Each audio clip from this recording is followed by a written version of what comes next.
Hello. Sir जय शिवराय.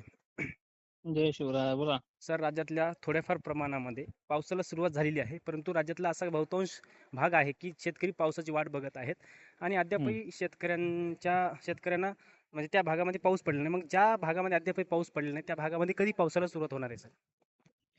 नक्कीच. सगळं कसं तुम्हाला एक मागे रेकॉर्डिंग दिलेली आहे. हो सर. 15 आणि 16 जुलैला पाऊस सुरुवात करणार आहे. हो जो सर, पाऊस नक्कीच. महाराष्ट्रामध्ये हं. होणारच नव्हता असं वक्तव्य महाराष्ट्रामध्ये अनेकांच्या माध्यमातून तुम्ही पाहिले. हो. आणि सगळ्यात गुड न्यूज हीच आहे की पाऊस सुरू होणार आहे. त्याच दिवशी शेतकऱ्यांच्या आशा पल्लवित झाल्या आणि तो पाऊस हो सुरू सर. सुद्धा झालाय.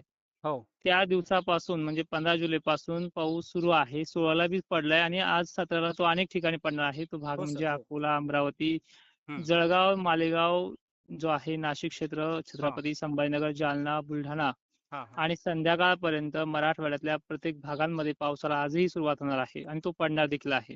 हां, हां. दिवसा वातावरण तुम्हाला भकास वाटेल आणि दुपारच्या 2:30 वाजले की वातावरण पडायला सुरुवात करेल आणि संध्याकाळपर्यंत अनेक ठिकाणी होईल.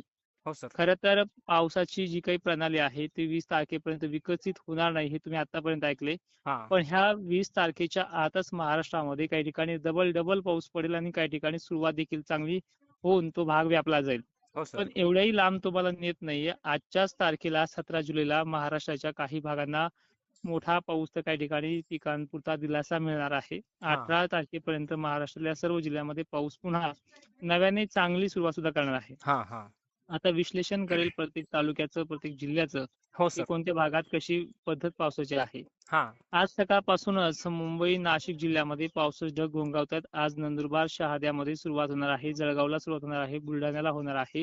हं. अकोल्यासह अमरावतीला सुद्धा पावसाची आज सुरुवात लवकर होणार आहे. हो. अमरावती संगट जे काही यवतमाळ आहे, चंद्रपूर आहे, नागपूर आहे, गोंदिया आहे आणि भंडारा आहे. हं. इथे जवळपास आज सगळ्याच ठिकाणी दिलासा मिळून जाईल हं, अशी हं. प्रणाली विकसित झालेली आहे. हो. आणि आता सगळ्यात विशेष म्हणजे जो काही वसमत, हिंगोली, वाशिम हं. यामध्ये पावसाची कमतरता जालन्याच्या तुलनेमध्ये या भागांना सुद्धा सुरुवात हं. होण्याच्या बाबतीत कमकुवत राहिली. काही ठिकाणी हो. पडल्या त्याची वृत्त देखील आपल्यापर्यंत पोहोचेल. हो पण सर. आज त्याच्यापेक्षाही दुप्पट कंडिशन तुमच्या वैयक्तिक भागांमध्ये म्हणजे हिंगोली या परिसरामध्ये राहणार आहे. हां, हां.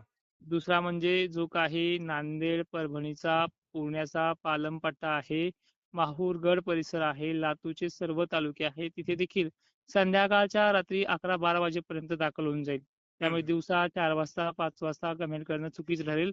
आणि वैयक्तिकरित्या सांगतोय की ज्या काळामध्ये तुम्हाला धक्का, अटॅक येण्यासारखे अंदाज आले, त्याच काळापासून हे अंदाज बदलायला सुरुवात झाली आहे. हं. त्यामुळे एखादा दिवस सुद्धा मी मागतच नाही तुम्हाला, की मी पूर्ण काय सांगितलंय, की 16-17 सुरुवात झाली. हो. 17 पासून आणखीन काही भाग तो वाढेल, घेईल सुद्धा आणि बऱ्याच ठिकाणी तो होईल सुद्धा. हां, हां. पण तुमच्या वतीने एक दिवस शिल्लक मला द्या आणि 18 पर्यंत सगळा पाऊस तुम्ही पाहून घ्या. हां, हां. वैयक्तिकरित्या सांगतोय, की पाऊस हा एवढा किचकट नाही आणि सगळ्यात मोठी गुड कंडिशन ही आहे, हो, हो. की चक्क आता 2 ऑगस्ट पर्यंत बखाडच नाहीये. हां. रोज पाऊस वाढत जाणार आहे. एक-एक पायरी तिची टप्प्याने वाढत जाणार आहे. हां. आणि आज फक्त 2 दिवस झालेत. हं. सकाळची ही सकाळ आहे. दुपारपर्यंतचे 12 वाजलेत. हो. पण अजूनही रात्र बाकी आहे. त्यानंतर उद्यापासून आपण कमेंट करणं, की पाऊस कुठे राहिला म्हणून सांगायला. हां, हां. तर बरं. या व्यतिरिक्त अजून काही प्रश्न असतील तर आपण निश्चिंत घेऊयात. सर शेतकऱ्यांच्या प्रश्नांना उत्तर देण्यासाठी सज्ज आहे. सर विदर्भातले 5 जिल्हे आणि पूर्व विदर्भातले 6 जिल्हे असे एकूण 11 जिल्ह्यामध्ये वातावरण कसं असणार आहे सर? विदर्भातला तुम्हाला मी आता सुरुवातीला सांगितलंय. हो. अकोला, अमरावती आणि चंद्रपूर, गोंदिया, भंडारा, रडाळ हे भाग जवळपास आज व्यापलेच जातील. हं. हं. हं. आणि त्यातली त्यात प्रामुख्य म्हणजे सगळ्यात मोठा व्याप कान्याकोपऱ्याला टेकलेला एमपी पासून तिकडे मराठवाड्याला टच करणारा भाग, खानदेश पासून तिकडे पूर्व विदर्भाला टच करणारा भाग म्हणजे बुलढाणा. हो. इथे कालपासून काही ठिकाणी परवापासूनच सिंदखेड राजामध्ये, देऊळगाव राजामध्ये, लोणार मेहकरमध्ये काही ठिकाणी हजेरी लावली आहे. हां, हां. आणि ती बंद पण झाली नाही. काल परत लोणार मेहकरच्या काही मोजक्या भागांना बाहेर पडला. हं. तिथे आज काय होणार आहे, थोडा व्याप्ती वाढणार आहे. गजानन हां. महाराजांच्या शेगावला सुद्धा आज चांगल्या पद्धतीचा पाऊस सुरू होणार आहे. हो. आणि तोच पाऊस वाशिम दिसतूर मागे आपल्या हिंगोलीकडे, मंठा, परतूर, जालना ह्या परिसराकडे देखील वळणार आहे. हो. हम्म. बरं. आणि सर आता हा पाऊस जो तुम्ही सांगताय, आता पाऊस सुरू होणार. पण आता किती दिवस पाऊस पडणार रेग्युलर? हा नेमकंच हा गुड क्वेश्चन आहे.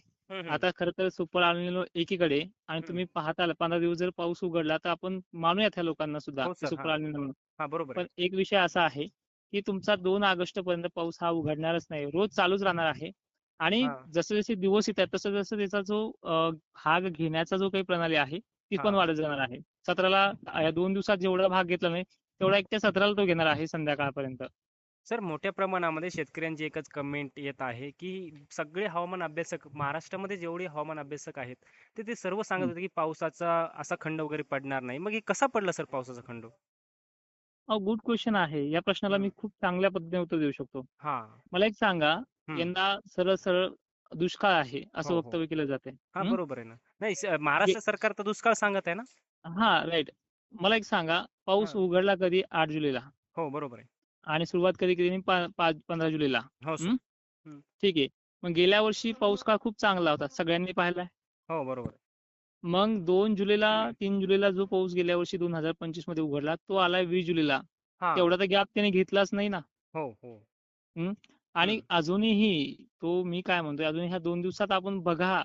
अजूनही महाराष्ट्राला हं. दिलासा आणि मोठ्या पावसाची जी काही गरज आहे ती भागवणारी प्रणाली वाढत चालली आहे. हं. बरं ठीक आहे, मी एकटा सांगतोय म्हणून नाहीये. हां. अनेक माध्यमातून हे सांगितलं जातंय की आता पावसाची जी काही प्रणाली आहे ती वाढत चालली आहे. हां, हां. ठीक आहे. हो, अहो, बरोबर आहे. ह्या गोष्टीकडे तुम्ही लक्ष द्या, की जवळपास 13 जुलैला मी सांगितलंय, 8 जुलैला पण सांगितलंय, की हं. 15 पासून कोण्या हालतमध्ये सुरुवात होऊन जाईल ती झाली आहे. हं. पहिल्याच पंक्तीला आपण असा कोणतीच महाराष्ट्रात पंगत पण झाली नाहीये. तो निसर्गाचा पाऊस आहे. त्याला हां. प्रत्येक जिल्ह्यामध्ये जायचं आहे आणि त्यामुळे तो भाग घ्यायला सुरुवात करतोय. जेवढे ढग उपलब्ध झाले त्या ढगातनं ते संध्याकाळी डेव्हलप झाले त्यामधनं पडत गेलाय आणि तो अजूनही पडत जाणार आहे. हं. हं. सर. आज नांदेड, हं. परभणी, मराठवाडा, विदर्भ, खानदेश आणि पश्चिम महाराष्ट्रात पुन्हा कालच्या आणि 2 दिवसाच्या तुलनेमध्ये जेवढा 15-16 झाला नाही, तेवढी हां, हां. व्याप्तीची आज पण वाढणार आहे. हां, बरोबर आहे. हं. बरं. सर, जसा हे मागे 7-8 ते 10 दिवसाचा पावसाचा खंड पडला, त्यामुळे शेतकऱ्यांमध्ये अजून एक संभ्रम आहे, की आता भविष्यामध्ये येणाऱ्या 1-2 महिन्यामध्ये पावसाचा खंड आहे का? पहिली गोष्ट ह्या संभ्रमामध्ये अजून हं. 2 प्रश्न दडलेले असतात. पहिले हां. म्हणजे ठीक आहे, आता काही काही ठिकाणी पाऊस हां. चांगला पडतोय. त्या हो सर. भागांना शेतकरी खुश पण झालाय हां, आणि बरोबर आहे. तिथे पिकं पण चांगली आहेत. हां, त्या बरोबर आहे. व्यतिरिक्त त्यांनाही एवढं खुशी अजूनही नाहीये. ज्या हां. खुशीला आपण आज अंदाज तुमच्यापर्यंत जाहीर करतोय, हो. की 24, 25, 26 पासून जो वाढणारा पाऊस आहे, हं, तो हं. विहिरीच्या पाण्याचा प्रश्न मिटवण्यासाठी सज्ज झालेला आहे आणि तो हो चांगला सर. देखील पडणार आहे अनेक हां. ठिकाणी. बरोबर आहे, आणि बरोबर आहे. विहिरीच्या पाणी आलं त्यावेळेसच हां. समजून जायचं की दुष्काळ नाहीये. हो सर, तोपर्यंत बरोबर आहे. हा दुष्काळच वाटणार आहे. हां. हा जरी पाऊस आज आमच्या गावाला पडला तरी विहिरीला पाणी नाहीये. हा फक्त एक पिकांना दिलासा आहे. पण हं. 24-25 पासून जो वाढणार आहे, जो 28-29 पर्यंत धरण क्षेत्रामध्ये आवक निर्माण करणारी प्रणाली आहे, ती पुढे आहे. बरोबर आहे. हां, पण ह्या बरोबर आहे. काळात तुम्हाला दिलासा मिळेल. आणि हं, हं. दुसरी महत्त्वाची गोष्ट, हां. आपण धरणाच्या आणि विहिरीच्या पाण्याचा जो काही विचारताय प्रश्न, हं. तो काही भागांना परतीच्या पावसाशिवाय मिटत नसतो. हो, बरोबर आहे.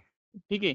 तर हां, परतीचा बरोबर आहे. पाऊस ज्यावेळेस सुरुवात करेल त्यावेळेस आणि तो जेव्हा महाराष्ट्रातून मान्सून संपून जाईल, हां. त्यावेळेसच ते ठरवलं जाईल की तो दुष्काळ होता की सुकाळ होता म्हणून. हं, बरोबर आहे सर. आणि दुबार पेरणीचं संकट जे आहे नुसतं पावसामुळे सुद्धा येत नाहीये. हं. ते बियाण्यामुळे सुद्धा येते. तुम्ही जर घरी बसून राहिले, शेतात राखण नाही केलं तर वन्य प्राण्यांमुळे सुद्धा येते. हां. दुबार पेरणीला फक्त पाऊस निमित्त नाही तर अनेक गोष्टी निमित्त सुद्धा आहेत. आणि अनेक ठिकाणी आपण जर पाहिलं तर बीड, लातूर परिसरामध्ये पेरण्या पण झाल्या नाहीत. त्या हां. भागामध्ये ती परिस्थिती आहे. हं. ती मान्य पण करतो. पण हां. अनेक ठिकाणी असं सुद्धा विचारलं जातंय की आमच्याकडे पाऊसच नाहीये. आणि हं. त्याच कमेंटद्वारे आज कळवलं जातंय की आमच्याकडे पिकं करपू लागलेत. हं. मग एकाच कमेंट करणाऱ्याने जर सांगायचं आमची पेरणी झाली नाही, मग हे पिकं आले कुठनं? हे सुद्धा एक प्रश्न मला वैयक्तिक पडतोय. हो सर. त्यामुळे जे घडलंय ते व्यक्ती सांगत चला. मला जिथे पाऊस पडला ते व्हिडिओ खरे टाकत चला. काही हं. लोक जुने पण व्हिडिओ टाकण्याचा प्रयत्न करतील असं वाटतंय, पण ते टाकू नका. ऍक्च्युअली